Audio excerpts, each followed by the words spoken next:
মৰিয়নীত সংঘটিত হৈছে এটা চাঞ্চল্যকৰ ঘটনা। স্বামীয়ে পত্নীক হত্যা কৰি নাটকীয় ৰূপ দিয়াৰ চেষ্টা। মৰিয়নীত ডালিম খনিকৰ চাহ বাগিচাত সংঘটিত হৈছে এক জঘন্য হত্যাকাণ্ড। স্বামীৰ হাতত প্ৰাণ গ'ল পত্নীৰ। এই মুহূৰ্তত এনি এক্সপ্ৰেছৰ দৰ্শকসকলক জনাই আছো এটা গুৰুত্বপূৰ্ণ খবৰ। মৰিয়নীত সংঘটিত হৈছে এক চাঞ্চল্যকৰ ঘটনা। মৰিয়নীত স্বামীয়ে পত্নীক হত্যা কৰি নাটকীয় ৰূপ দিয়াৰ চেষ্টা চলোৱাৰ দৰে এক জঘন্য ঘটনা সংঘটিত হৈছে। মৰিয়নীত ডালিম খনিকৰ চাহ বাগিচাত সংঘটিত হৈছে এই হত্যাকাণ্ড। স্বামীৰ হাতত প্ৰাণ গৈছে পত্নীৰ। বাগিচাখনৰ টিং লাইনত সংঘটিত হৈছে এই চাঞ্চল্যকৰ ঘটনাটো।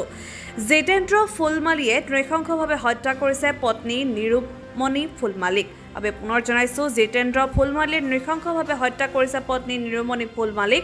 পত্নীক হত্যা কৰি ৰোগত মৃত্যু হোৱাৰ নাটক ৰচিছিল স্বামী জিতেন্দ্ৰ ফুলমালীয়ে। বৰ্তমান পলাতক অৱস্থাত আছে পত্নী হত্যাকাৰী জিতেন্দ্ৰ ফুলমালী।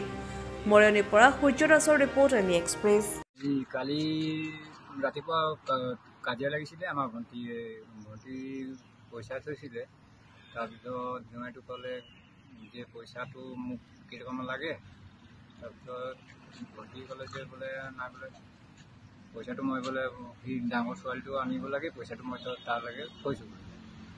ই আকৌ কেতিয়াবাকে পইচাটো ওলাই দিলে মদ খাই দিলে। আগতেও ই এনেকুৱা কৰে, কিবা কিবি বস্তু আমি দিছিলোঁ সেইকেইটাও বিক্ৰী কৰিলে। কৰি পেলাই ই মানে মদ খাবলৈ যায়। মই ক'লোঁ ভণ্টিক ইমান কষ্ট পাওঁ যদি আমাৰ ঘৰলৈকে আহি যাবি এনেকৈ ক'লোঁ। সি আকৌ নিলেও আকৌ গৈ পেলাই লৈ আহে যে মা বেমাৰ আছে বোলে, দেউতা বেমাৰ আছে বোলে, নগ'লে বোলে আমাৰ বৰ দিগদাৰ হ'ব বোলে, খোৱা বোৱা বনা মেলা হৈ যায়, মই বোলে বহুত কষ্ট পাওঁ এনেকৈ কয়। তাৰপিছত কালি ৰাতিপুৱা এনেকুৱা কাজিয়া হওঁতে গোটেই মানুহকেইটা কৈছে কালি ৰাতিপুৱা কাজিয়া হ'ল বোলে। তাৰপিছত চব মানুহ কামলৈ গ'ল। তাৰপিছত সি 9টামান টাইমত মাৰিছে। সি জোঁৱাইটোৱে জোঁৱাইটো মাৰি তাক বিচনাত পেলাই দিছিলে। তাৰপিছত 4টামান টাইমত তাৰ ককাই আহিলে, দাদাটো। সি কৈছে যে বোলে কি হ'ল বোলে, নাই বোলে পানী আনোতে বোলে পৰিছিলে বোলে।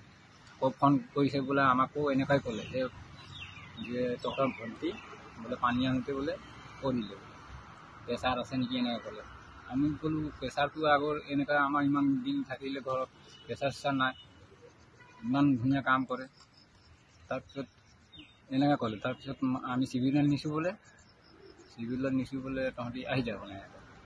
মই ক'লোঁ হ'ব বাৰু, আমি গৈ আছোঁ এনেকৈ ক'লোঁ। গোটেই ফেমিলিকেইটা গৈ আছোঁ, কি হৈছে চাওঁ আমি।